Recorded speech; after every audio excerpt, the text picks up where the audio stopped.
இப்ப நம்ம என்ன சொல்றோம் அப்படின்னா, தமிழ்நாட்டுல எவ்வளவோ பஞ்சாயத்து போய்கிட்டு இருக்கு. பாலியல் வன்கொடுமைகள் போய்கிட்டு இருக்கு. விவசாயிகள் ஆத்துக்குள்ள இறங்கி போராடிக்கிட்டு இருக்காங்க. ஏன்னா கரண்ட் இல்லாம மக்கள்லாம் தவிச்சுக்கிட்டு இருக்காங்க. இவங்களை கேட்டோம்னா கரண்ட் பீஸ பிடிட்டு போயிட்டாங்க அப்படின்னு அவங்கள சொல்றது. அவங்க கேட்டாக்கா நாங்க வந்துட்டு இந்த மாதிரி எல்லாமே பண்ணி வச்சிருக்கிறோம். ஏன்னா எத்தனை ஒரு 90,000 டிரான்ஸ்பார்மர் வாங்குறதுக்கு நாங்க வாங்கி வச்சிருக்கிறோம் அப்படின்னு அங்கிட்டு சொல்றது. இங்கிட்டு பார்த்தீங்கன்னா நீங்க 90,000 டிரான்ஸ்பார்மர் தான் சொல்லியிருக்கீங்க. இங்க வழக்கு போய்க்கிட்டு இருக்கு. 40,000 டிரான்ஸ்பார்மர் வாங்கியிருக்கீங்க. இதுலயே உங்க லட்சணம் என்ன தெரியுது அப்படின்னு. இந்த லட்சணா இதுகள்லாம் வந்துகிட்டு பேசுறதுக்கு வந்து இங்க வேலை இல்லை. சரியா? இந்த லட்சணம் சரியில்லாம தான் உங்களை வச்சிருக்க ஆட்சிக்கு. நீங்க ஆட்சியை லட்சணமா பண்ணுங்க. அது மட்டும் இல்லாம இன்னைக்கு கரண்ட் கட்டு இருக்கு, பாலியல் தொந்தரவுகள் இருக்கு. அது மட்டும் இல்லாம இன்னைக்கு பல்வேறு பிரச்சனைகள் இருக்கு. விவசாயிகள் வந்து போராடிக்கிட்டு இருக்காங்க. இதையெல்லாம் சரி பண்ணுங்க. முதலமைச்சர் பிறந்தநாள் கொண்டாடுறதுக்கு திரிஷாவோட ஒரு மிகப்பெரிய ஒரு புகைப்படம் முன்னே வெளியாகி பெரிய பரபரப்பை ஏற்படுத்திக்கிட்டு இருக்கு.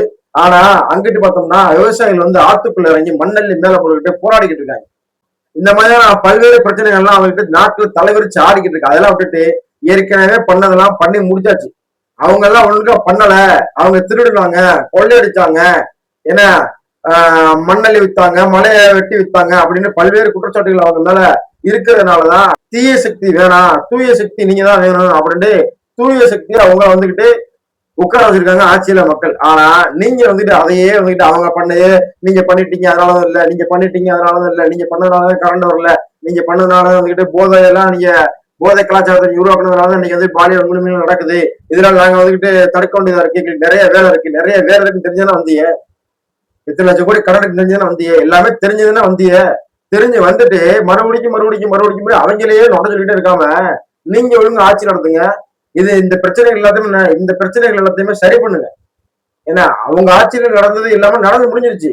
அவங்க ஆட்சியை விட்டு வேணாம்னு சொல்லி தொடர்ச்சி தூக்கி தூர வீசி எதிர்த்தாப்புல அதிமுக திமுகவே வரலாறு காணாத அளவுக்கு ஒரே வரிசையில் உட்கார வச்சாச்சு. இப்ப நீங்க தூய சக்தி ஏன்னா இந்த மாதிரி பிரச்சனை எல்லாம் வந்து மக்களை பாதுகாங்க. மக்களை பாதுகாத்து பாலியல் வன்கொடுமை இல்லாத மாநிலமாக முதல் மாநிலமாக தமிழ்நாட்டை கொண்டு வாங்க. ஏன்னா மண்ணெல்லி விற்காம மலையை வெட்டி விற்காத மாநிலத்துல முதல் மாநிலமா கொண்டு வாங்க. மின்சாரத்துல வந்துட்டு தன்னிறைவு அடைஞ்ச மாநிலமா வந்துட்டு தமிழ்நாட்டை கொண்டு வாங்க.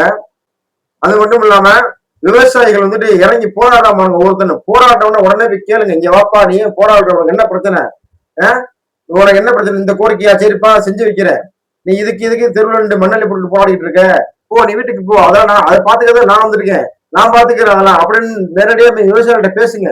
விவசாயிகள் எப்பவும் போராடிட்டு தான் இருக்கான். ஏற்கனவே ஆட்சியிலையும் போராடினாங்க கண்டுக்கல, இந்த ஆட்சியிலையும் போராடுறாங்க கண்டுக்கல. ஏன் இறங்கி போராடுறேன் அப்படின்னு விவசாயம் முதலமைச்சர்